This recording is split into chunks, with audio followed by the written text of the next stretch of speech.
After 4 years, doing this still feels awesome.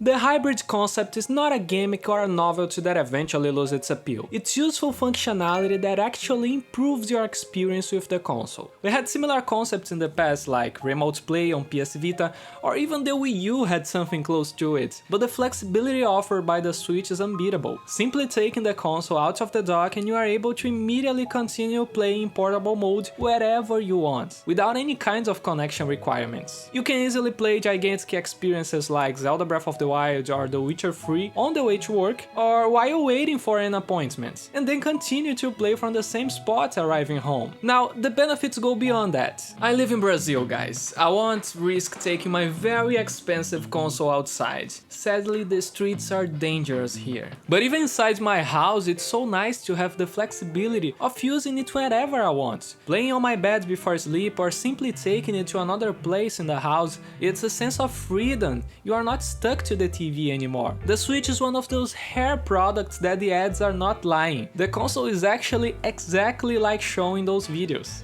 I bought a Series S recently, and even though it's a fantastic machine, I see myself wishing that I could play it portably sometimes. But maybe you are different. If you are the kind of person who wants to play on the big screen with a big sound and everything, the Switch may not be the best option for you. Of course, being a hybrid console, the option to play on TV is there, but not all the games will look good on a big screen. Some of them have a terrible resolution. Besides, the Switch's price is largely justified by its portability. If it simply was a home console with the same power, it would be a very outdated product. But let's be honest. At the end of the day, the games will be the most important thing when deciding to buy or not. Usually we evaluate the library of a console according to our personal preferences. Sometimes we will even buy it just to play one exclusive of a franchise that we love. But ignoring my personal taste and taking a general look, it's obvious that the most important aspect of a good library is variety. Evaluating if the console can provide a little something for everyone. And I think there's no other publisher who can offer that with more consistency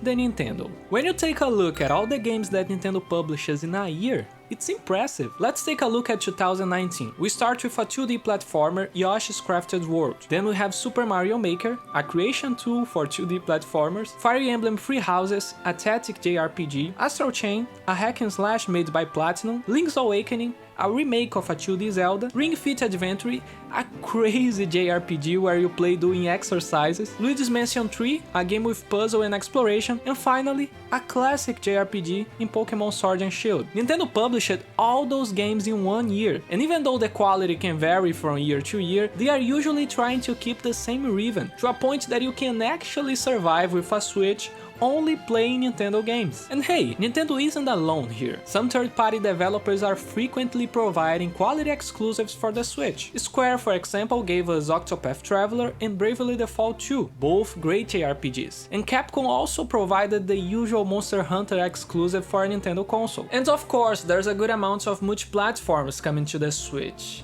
But don't get me wrong, by Nintendo standards, the Switch has a great multi-platform support. Like really, on the Wii U it was almost non-existent, and on the Wii, I think it's debatable, but I prefer what we are seeing now. The console is a huge success and third parties are seeing that. The problem is, the Switch is very different from the other consoles on the market. It's an extra effort to make any game run on the system, because it has a less powerful and totally different architecture. Usually companies will opt to hire other developers for the job, which results in an extra cost and usually a late release. And the final result can vary from outstanding ports like Doom, The Witcher 3 and Dragon Quest XI to some terrible ones like The Outer Worlds, Ark, and the recent GTA trilogy. And even the good ones, you are usually receiving the worst version of the game. The benefit, of course, is that you can play all of those really big games in portable mode. But as I said before, maybe you don't care about portable play. And also, the worst case, when companies won't port their games or will simply make a cloud version. A lot of the biggest games in the industry skip the Switch, and that's understandable. A lot of developers have an interest in using the best and more advanced tools available, and a lot of that doesn't work very well on the console. I'm not talking about graphics only, but other elements like the size of the scenarios or how many enemies fit on the screen. I'm not saying that this is anyone's fault, but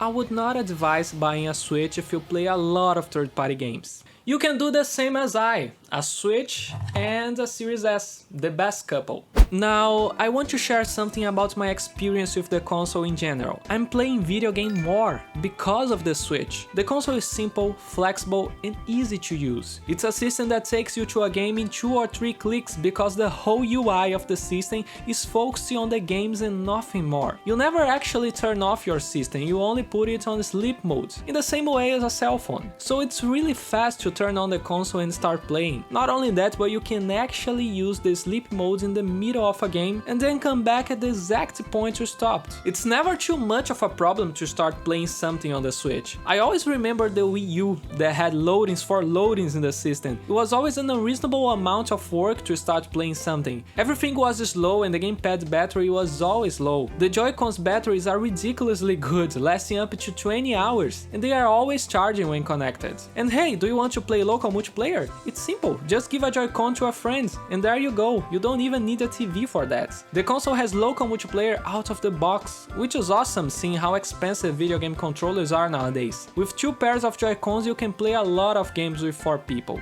I don't think I need to mention that the option to play in handheld modes is also a reason why I'm playing more. And listen, I know a lot of those options are what companies are aiming for in this generation, with the PS5 and Series X heavily marketing their SSD. But my point is, even though the Switch is the less powerful console, it is indeed very fast and convenient to use. And I know that's a very important aspect of our lives nowadays when we have increasingly less time to play video games. Even though the Switch is great, it's crazy how many features it is lacking. After 4 years, the UI still is very simple. You can't personalize anything in it. Okay, you can change from the clear theme to the dark theme, and that's it. And it's crazy because Nintendo had things like that in past consoles. The 3DS had a lot of personalization, and even the Wii U had simple features like folders to better arrange your software. But there's more. The eShop has no rating system, the console has no achievement system, there's no way to have a conversation with your friends online, you can only see what they are playing and invite them to some specific games. There's also no voice chat for Nintendo games, you have to use an app on your phone for that. You can't connect a headphone to your Joy-Cons, not even the Pro Controller. The storage space is very low, on both the original model and the OLED model. Be aware that you need an SD card if you opt for digital games. In general,